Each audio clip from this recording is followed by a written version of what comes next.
y valorarlo, por supuesto. En ese entorno hacemos contacto con Juan Carlos Flores Miramontes, secretario de Educación de Jalisco. Secretario, como siempre, un gusto saludarte. Muy buenas noches. Déjame preguntarte, dice el gobernador que los libros de texto no serán distribuidos. ¿Es así? Estimado Paco, ¿qué tal? Muy buenas noches, también un gusto. Es así en tanto lo determine el Poder Judicial, es decir, este proceso que se promovió ante un juez de distrito que indica que no podemos distribuirlos hasta que se subsane el orden correcto. Es un tema de proceso, como todos nosotros sabemos. Todavía no se está discutiendo, por lo menos jurídicamente hasta donde sabemos, el tema de los contenidos, sino en la falta de proceso de la misma definición que se dio por esta administración federal cuando reformaron la Constitución en el artículo 3 y por supuesto en la Ley General de Educación.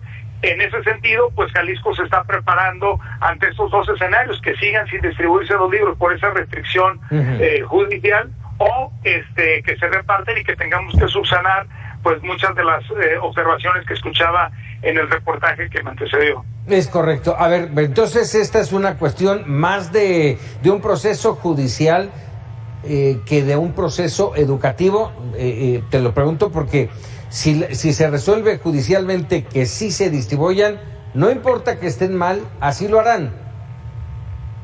Fíjate, precisamente, Pepe, hemos estado analizando y vemos que efectivamente estos errores que también atribuimos a que seguramente el tiempo que en los que se trabajaron y la metodología que utilizaron, integrando una serie de profesores para un mismo proyecto que trabajaron a la distancia, que tal vez el criterio editorial no fue claro, por lo menos es lo que sabemos con los maestros de Jalisco que participaron en la elaboración de libros, que directamente fueron contactados por la SEP, pues explica mucho de esas imprecisiones.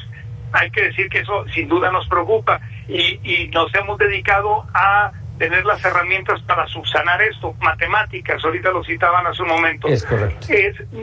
Venimos acostumbrados de dos cosas muy relevantes, y esto ha sido por décadas: seguir una secuenciación del plan y programa de estudios cuando seguimos el libro. El libro nos guiaba prácticamente de la mano al maestro, y si tú terminabas un libro, llevabas su secuencia, estabas seguro que habías cumplido con el plan y programa de estudios. Hoy esta nueva disposición hace que tú tengas que construir, y digo tú como docente, tú como colectivo escolar, es decir, como escuela, tengas que prepararte en esta situación. Eso no nos parece tan mal del todo, lo hemos comentado mucho de manera colegiada de Jalisco. De hecho, en el proyecto educativo local en Recrea lo hemos venido haciendo desde el 2019, porque tiene la ventaja de que ante esta nueva realidad que tenemos que preparar a los niños de todas estas herramientas tecnológicas como lo es la inteligencia artificial, este cúmulo de información que tienen que aprender a tener un sentido crítico, pues sin duda se requiere trabajar por proyectos, currículum transversal, basado en problemas y su resolución. Claro que creo que como se abordó pudo haberse hecho mucho mejor, pero en términos generales y conceptuales creo que es la ruta adecuada. Nos parece que hay que hacer un esfuerzo colectivo, los estados, la federación, para que esto se pueda subsanar y realmente centrarnos en lo importante, que son en métodos modernos de enseñanza-aprendizaje. ¿Seguirán apoyándose en Recrea este programa de Jalisco para educar para la vida? Es correcto, sí. De hecho, este proyecto lo realizamos colegiadamente entre padres, profesores, por supuesto, sector productivo, organismos de la sociedad civil, en un volumen altísimo. Fueron 4 o 5 meses de integración, partiendo de un trabajo previo que se hizo 4 años con antelación, y más de 100,000 personas participaron, y esto documentadamente.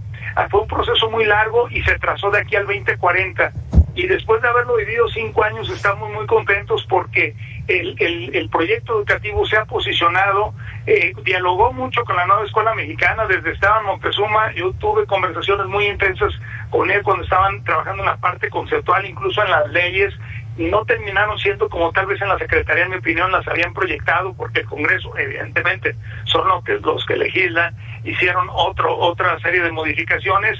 Después, con la maestra Delfina seguimos con este diálogo, por supuesto también con la maestra Leticia, en estos días he hablado un par de veces con ella, pero es bastante frecuente la comunicación con el niño Manzarriaga y hemos discutido mucho. Él ha estado varias veces en Jalisco, sobre todo donde discutimos más son los temas ideológicos. Obviamente nosotros creemos que tenemos que dar, por ejemplo, con presentar todos los modelos económicos objetivamente, sin decir este es el bueno y este es el malo, porque aunque están muy pequeñitos los niños, si se atiende a su etapa sensitiva, los puedes ir llevando un razonamiento crítico, una formación en la libertad, y de eso de verdad que discutimos mucho. En otras cosas, como estas metodologías... Oye, secretario, déjame nada más interrumpirte. Entonces, ¿sí ves tú los temas ideológicos? No. Yo creo que no tienen que estar en los libros de educación básica. Lo que tiene que estar es el razonamiento crítico. Justo por eso discutíamos, o sea, nos parecía que no tenían que estar, y ahora hoy los vemos, ¿no? Pero es difícil, nuestro sistema mexicano. Hay que ser muy conscientes que desde la Constitución, quien tiene las facultades de planes y programas de estudio, que esto a mí me parece increíble, solo es exclusivamente la Federación. O sea, yo creo que los estados deberíamos tener mayor flexibilidad. Esto no es una realidad, o sea, no ha sucedido, y mientras esto sea así, la Federación dictará la generalidad. Ajá. Y creo que los estados, el recurso que tenemos, pues sí, es levantar la voz. Lo hemos estado haciendo, lo hizo el gobernador el lunes, diciendo que hay que corregir esto, hay que subsanarlo, pero también que no se puede detener el sistema educativo. En ese sentido, nosotros queremos seguir fomentando nuestro programa, que es un programa que ha probado, la verdad, que varios logros muy concretos.